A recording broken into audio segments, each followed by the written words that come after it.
suku Batak, yaitu Batak yang ada di Sumatera Utara, tepatnya di Medan.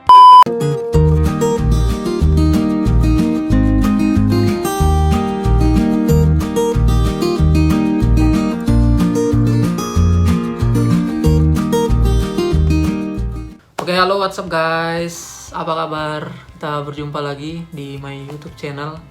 Oke, jadi kali ini tuh aku mau buat video tentang perkenalan diri aku.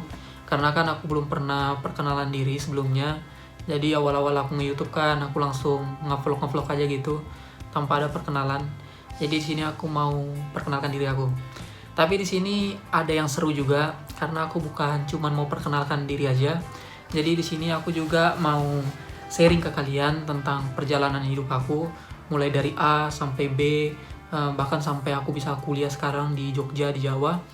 Sama aku juga nanti mau tunjukkan ke kalian salah satu video tentang waktu aku masih bekerja di salah satu tambang batubara yang ada di Kalimantan. Jadi aku mau kasih tunjuk kalian videonya tentang aktivitas aku. Kayaknya bakalan seru, makanya kalian ikutin terus videonya sampai selesai supaya kalian tahu tentang keseruan-keseruannya. Mungkin langsung aja aku perkenalkan diri aku. Jadi di sini nama aku Ferdinand. Mungkin udah nggak asing buat kalian yang sudah ikutin channel YouTube aku mulai dari awal, karena nama channel YouTube aku di awal-awal aku nge-YouTube itu Ferdinand Vlog. Jadi nama channel aku di awal itu Ferdinand Vlog, sebelum aku ubah jadi Bang Fer yang sekarang ini.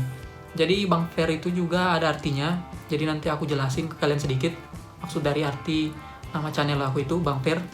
Oke, jadi di sini pasti kalian mikir setelah tahu nama aku Ferdinand, pasti kalian kira nama aku itu seperti kebanyakan nama-nama Ferdinand, yaitu pakai huruf F. Jadi nama aku di sini agak sedikit beda, agak sedikit unik, karena di sini aku bukan pakai F nama Ferdinandnya, tapi pakai V. Ya, agak sedikit unik dan beda dari kebanyakan nama Ferdinand. Jadi aku pakai huruf V. Oke, jadi nama Ferdinand di sini itu yang kebanyakan orang tahu, karena di SIM, terus KTM, kartu tanda mahasiswa aku, terus KTP itu rata-rata pakai Ferdinand doang. Padahal sebenarnya nama aku itu ada kepanjangannya lagi, yaitu Ferdinand Sitohang. Jadi Sitohang ini semacam pam keluarga gitu. Nanti aku jelasin kenapa ada Sitohangnya dan kenapa aslinya di data-data aku itu nggak ada Sitohangnya, cuman Ferdinand doang. Makanya orang-orang di luar sana taunya nama aku cuman Ferdinand doang, padahal aslinya Ferdinand Sitohang. Oke, jadi setelah itu aku mau lanjut ke tempat dan tanggal lahir aku. Jadi aku itu lahir di Berau, tanggal 9 bulan 7 bulan Juli tahun 1998. Jadi Berau di sini itu salah satu ibu kota, salah satu kota yang ada di Kalimantan, tepatnya di Kalimantan Timur. Oke, jadi di sini berkaitan dengan tempat lahir aku sama tempat aku besar ini, yaitu di Berau, Kalimantan Timur. Jadi banyak banget yang nanyain ke aku berkaitan dengan itu. Seperti contohnya, abang dari Kalimantan ya? Terus orang tua asli Kalimantan ya? Terus abang asli orang Kalimantan ya? Banyak banget yang nanya kayak gitu ke aku. Jadi di sini aku mau jelasin ke kalian kalau aku itu bukan asli orang Kalimantan. Jadi bapak sama mamaku itu perantau. Jadi bapakku yaitu suku Batak, yaitu Batak yang ada di Sumatera Utara, tepatnya di Medan. Jadi bapakku itu orang Medan, orang Batak. Mungkin dari namaku aja tadi kalian udah tahu, karena namaku tadi Ferdinand Sitohang. Jadi Sitohang itu yaitu pam dari Batak. Mungkin tentang suku Batak ini mungkin udah nggak asing buat kalian, khususnya orang Indonesia pasti udah nggak asing dengan suku Batak, yaitu suku yang ada di Sumatera Utara. Oke, jadi bicara tentang dari mamaku. Jadi mamaku itu juga bukan orang asli Kalimantan. Jadi mamaku itu dari Sulawesi, dia merantau ke Kalimantan gitu. Jadi mamaku itu suku Toraja. Mungkin kalau bicara Batak udah nggak asing buat semua orang, tapi kalau bicara Toraja mungkin hanya sebagian yang mengenal. Tapi mungkin dengan aku tunjukkan ini, kalian jadi tahu tentang suku Toraja. Ini dia. Jadi suku Toraja itu suku yang ada di Sulawesi Selatan, tepatnya ada di pedalaman pegunungan yang ada di Sulawesi Selatan. Jadi disitulah asal suku Toraja. Jadi itu suku mamaku. Jadi aku ini asli keturunan Batak Toraja. Cuman untuk masalah dari Kalimantan atau aku lahir dari Kalimantan itu awalnya dari bapak aku itu merantau ke Kalimantan waktu sekitar tahun 80 atau tahun 90-an gitu. Dia merantau Kalimantan, terus kerja di salah satu perusahaan kayu gitu dulu. Karena tahun 90-an ke bawah itu rata-rata perusahaan kayu berjaya di mana-mana. Jadi bapakku itu kerja di salah satu perusahaan kayu. Terus disusul mamaku juga yang merantau sekitar tahun 90-an juga mungkin, atau tahun 80-an, merantau Kalimantan gitu, dan bekerja di perusahaan kayu itu juga. Tapi dia bekerjanya di bagian koki, lebih tepatnya tukang masak di kantin perusahaan tempat bapakku bekerja. Oke, jadi dari situlah asal usul aku sekarang ini. Jadi aku ini keturunan dari Batak dan Toraja. Jadi di darah aku ini mengalir darah Batak Toraja. Cuman aku lahir dan besar di Kalimantan Timur. Ya, jadi bisa dibilang besar di Kalimantan, terus darah asli Batak dan Toraja, tapi sekarang menetap di Jawa. Jadi itu melambangkan kalau aku Indonesia banget. Aku cinta Indonesia. Seperti itu dia. Oke, jadi dari situ juga mungkin kalian udah tahu kenapa nama channel aku itu Bang Per. Jadi Bang Per itu maksudnya, mungkin suku Batak itu beda dengan suku-suku yang lain. Jadi kalau di suku Batak itu kebiasaan kalau yang laki-laki itu dipanggil abang, kalau yang untuk yang cewek dipanggil kakak. Jadi mungkin kalau yang kebiasaan yang lain mungkin rata-rata mau cewek atau cowok dipanggil kakak. Tapi kalau di suku aku itu untuk yang laki-laki itu dipanggil abang, dan yang untuk yang perempuan dipanggil kakak. Jadi di sini mungkin yang ada dari suku Batak mungkin bisa komen ya, mungkin ada yang salah atau mau dijelasin dikit bisa komen di bawah. Oke, jadi aku itu kebiasaan dipanggil abang gitu. Adik-adik aku manggil aku abang, tante-tante aku atau keluarga aku itu semua manggil aku abang. Makanya nama channel aku buat jadi Bang Per. Jadi itu dia maksud dari nama channel aku Bang Per. Oke, jadi mungkin dari asal usul aku, mulai dari nama sampai suku, terus tapi aku tetap cinta Indonesia. Aku cinta Indonesia, darah aku Indonesia. Walaupun suku berbeda, ras berbeda, kita harus tetap cinta Indonesia, satu Indonesia. Oke, jadi di sini tuh setelah aku kenalin diri aku, mulai dari tempat lahir aku, terus tentang aku kenapa bisa di Kalimantan dan lahir di Kalimantan, aku mau lanjut lagi, mau nunjukkan ke kalian salah satu video tentang aku pernah kerja di salah satu tambang batu bara yang ada di Kalimantan. Jadi aku itu sebelum kuliah sekarang di Jogja, di Jawa, aku pernah kerja di salah satu tambang batu bara di Kalimantan. Jadi aku mau tunjukin ke kalian tentang videonya, sama aku mau jelasin isi dari videonya itu. Oke, jadi langsung aja kita simak videonya berikut ini. Oke guys, jadi ini dia video sekilas tentang aktivitas aku dulu waktu masih bekerja di salah satu tambang batu bara terbesar di Indonesia, adanya di Kalimantan Timur. Jadi ini dia, kebetulan videonya ini aku ambil dari teman aku. Oke, ini dia. Ini waktu video yang dibuat ini aku masih bekerja di situ, sekitar tahun 2017 atau 2016 gitu, sekitar 2017. Oke, jadi di sini aku yang bagian penyiraman jalan ini. Ini mungkin satu alatnya mungkin sebesar rumah, bahkan sampai 3 tingkat rumah besarnya. Jadi di sini maksudnya penyiraman jalan ini supaya nggak berdebu gitu jalannya. Selain untuk pernapasan, supaya untuk mencegah insiden juga. Karena kalau debu sampai tebal itu bisa menyebabkan tabrakan gitu, karena terhalang pandangan gitu oleh debu. Nah, ini alat besar yang kalian lihat ini. Ini harganya bisa sampai 30 sampai 50 miliar satunya. Ini itu dia ngangkut tanah hitam. Tanah hitam itu mungkin yang bahasa umumnya, tapi kalau di tambang itu biasanya disebut OB, overburden namanya. Jadi tanah hitam. Jadi di atasnya tanah hitam itu ada topsoil. Topsoil itu bahasa umumnya biasanya disebut tanah liat. Tanah liat disebut oleh masyarakat yang bisa ditumbuhin oleh tanaman. Jadi di bawahnya itu ada overburden, OB, baru batu bara. Nah, batu bara inilah yang dicari oleh perusahaan yang bisa dijual. Itu dia, untuk bahan bakar kereta, listrik dan lain-lain. Ini dia. Ini satu alatnya bisa sampai 15 sampai ratusan miliar satu alatnya, sesuai dengan harga batu baranya juga. Oke guys, jadi itu dia tadi video singkatnya tentang perjalanan hidup aku waktu aku masih bekerja di salah satu tambang batu bara yang ada di Kalimantan Timur. Sebelum aku sekarang kuliah di Jawa, di Jogja. Oke, jadi terlepas dari semua yang kalian lihat tadi barusan, mungkin kalian langsung berpikir, enak ya pernah kerja di salah satu tambang batu bara di Indonesia, terus gajinya pasti besar. Tapi kenapa kok ditinggal kerjaannya, malah pilih kuliah? Jadi aku di sini mau jawab pertanyaan kalian yang itu, yang mungkin kalian akan tanyakan. Jadi yang pertama-tama aku mau kasih tau kalian dulu, Kalau sebelum aku kerja di situ, aku pernah ngerasain yang namanya hidup susah. Bahkan sampai sekarang pun masih ngerasain hidup susah. Ya karena aku tanamkan prinsip kalau semua itu akan indah pada waktunya. Jadi kalau masih susah, belum indah, berarti belum waktunya. Ya jalani aja terus. Oke, jadi maksud kesusahan di sini itu menurut aku dimulai semenjak tahun 2015. Kenapa tahun 2015? Jadi menurut aku tahun 2015 sampai ke atasnya itu merupakan tahun-tahun yang sulit buat aku. Karena pada tahun 2015 itu mama aku meninggal. Jadi kenapa di sini ketika mama aku meninggal aku merasa kesulitan. Jadi aku itu ibaratkan orang yang digantung pada tali. Jadi tali ini anggapan aja mamaku. Jadi ketika tali itu putus, meninggal, jadi aku itu jatuh dan nggak tahu harus kemana, lontang-lantung gitu.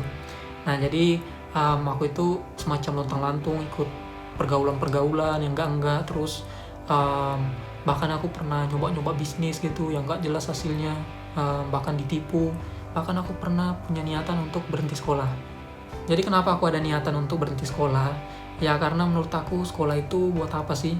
Ketika aku sukses juga, toh hasilnya nggak bisa lagi dinikmati sama mamaku, karena mamaku kan sudah nggak ada.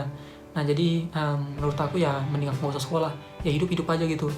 Tapi ya puji Tuhan aku masih sekolah dan bisa sampai kuliah sekarang. Jadi sebenarnya itu aku itu sebelum kuliah sekarang itu aku sebenarnya lulusan tahun 2016. Cuman aku baru kuliah sekarang di tahun 2019. Jadi aku terlambat sekitar 2-3 tahun.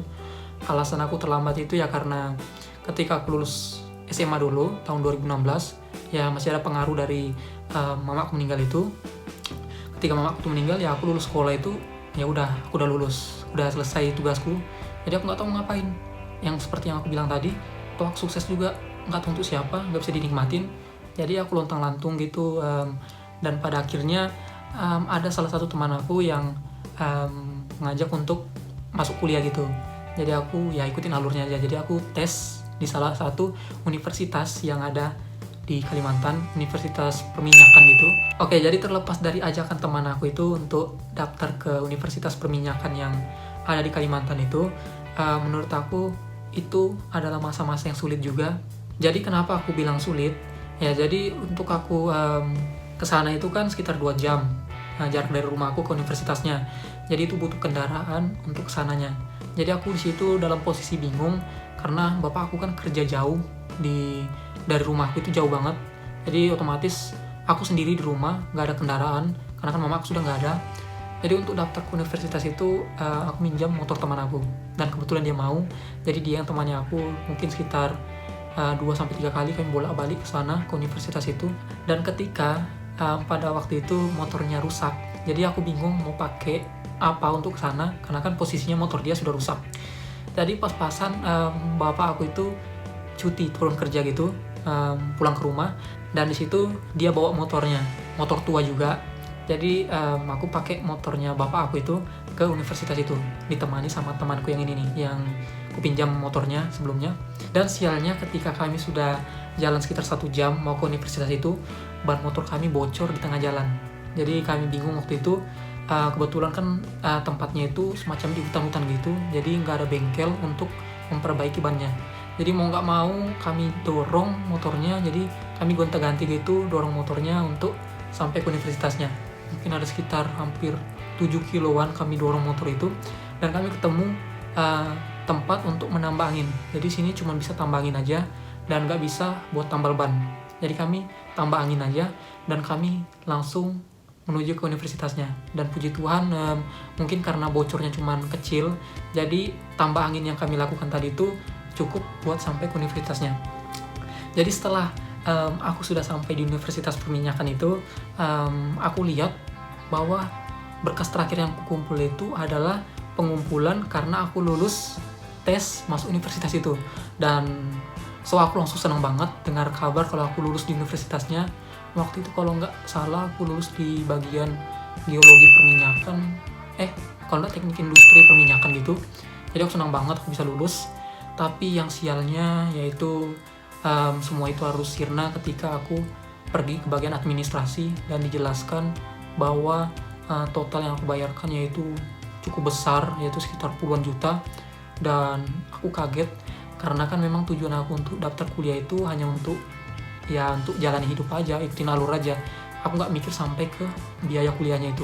Jadi aku tuh kaget setelah tahu biaya kuliahnya itu mahal banget sampai puluhan juta, dan bahkan aku sampai ingin menjual rumah peninggalan dari mama aku.